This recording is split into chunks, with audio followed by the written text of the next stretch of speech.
We join in this game between Divya Deshmukh and the top seed of the Prague Challengers, Benjamin Gledura, rated 2652. At this point where Divya pushes her pawn to b5. It is a typical minority attack that she has running for herself, and Benjamin needs to show that he has some of his own play flowing here as black. Divya brings her knight to d3. Well, this is her final tournament before the candidates, and Divya has worked extremely hard in the last few months. She's been in the zone trying to work on her chess. Knight to c4 played by Benjamin, and in the first round itself Divya has a huge challenge, the only 2650 plus player here, and she faces off against him. Queen to g5 played. And usually in such positions, like for example, if Divya goes here, knight h4, and this can be like a deadly mating attack. Like think about it, knight d2, if you take here, check and stuff. So Divya calmly plays king h1, and rook comes to e7, defending the pawn. So while white is trying to create play on the queen side, black is playing on the king side. And now a5 played. So if cb, d5 is hanging. Knight goes back to d6, attacking b5, also defending d5. And Divya now brings her rook in to the b1 square. And while it seems like white has made a lot of progress, black's pieces are moving in. Rook e8. By the way, I would love to play a move like a6, but there's b6 somehow, which is quite strong. So she takes on c6. Pawn takes c6 back, and always e3 square is a very soft point for white. There could be sacrifices. a6 played. Divya fixes the weakness on a7. She wants to go rook b7 at the right time and attack the a7 pawn. h5 played. A great move, putting pressure on the king side. And now slowly h4, h3 is what Benjamin wants to do.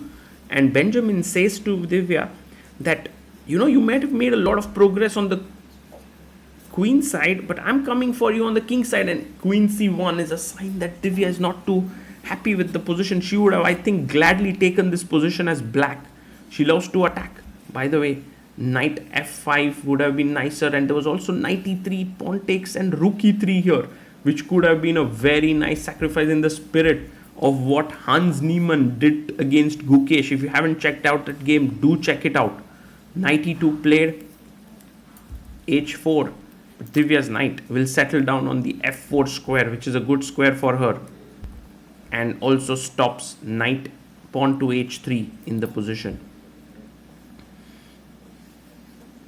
Benjamin plays queen to h6. And Divya goes h3. I think a very logical move, stopping all black ideas with h3. And g5 played. Now, with g5, knight d3, Divya is getting some squares. The e5 square, f5, g4 is coming in. Yes, f5 on the board.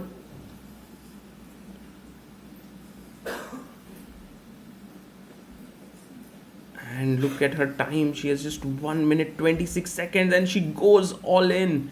Wow, what a move. If knight takes, pawn takes, white is winning. a7 is weak. A b7 pawn is strong.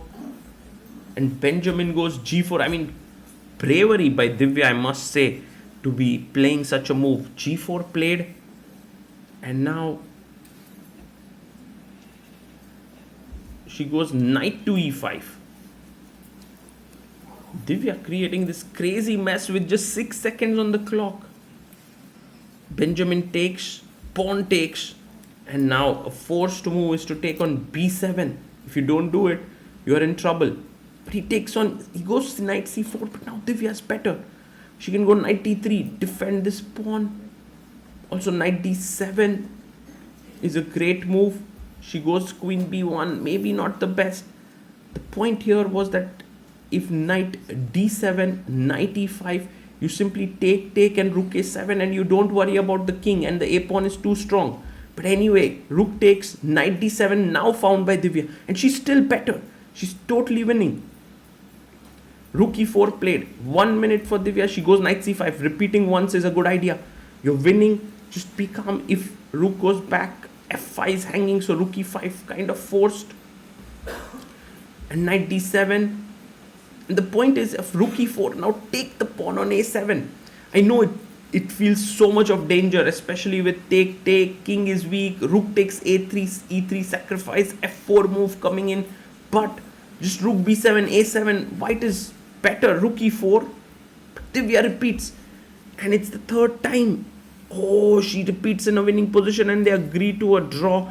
I think a pragmatic decision, and Divya is like, I didn't know what was going on. And Benjamin is like, yeah, it's difficult to analyze here with, us having such little time on the clock. But clearly, Divya played an amazing game. It's quite natural that in such a position you want to take a draw, especially with such little time. But after a move like rook e5, knight d7, Divya is winning because, let's say, for example, rook e4, you take on a7. And now, let's say, for example, gh, you take back, and f4, which is so dangerous. But now knight c5, come back, attack the rook, fe, knight e4, and now you can take with the rook with the pawn. Let's say you take with the rook.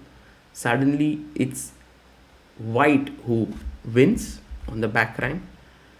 And the engine just defends it with very big precision, and somehow, let's say, instead of f4, you play something else in this position. Say, for example, d4, or you may even think about sacrificing a knight here, because let's say fe, then rook e3, this is dangerous. But then with just calmness, you just go rook b7, because the knight isn't doing much here. Also, if queen h5, there's knight f6 check. Let's say you go queen g6 trying to checkmate, queen g1, trade the queens. And so with all these, really you need time to see all of these things. And Divya did not have the time on the clock, which is why she decided to go for a pragmatic decision to repeat. They drew the game.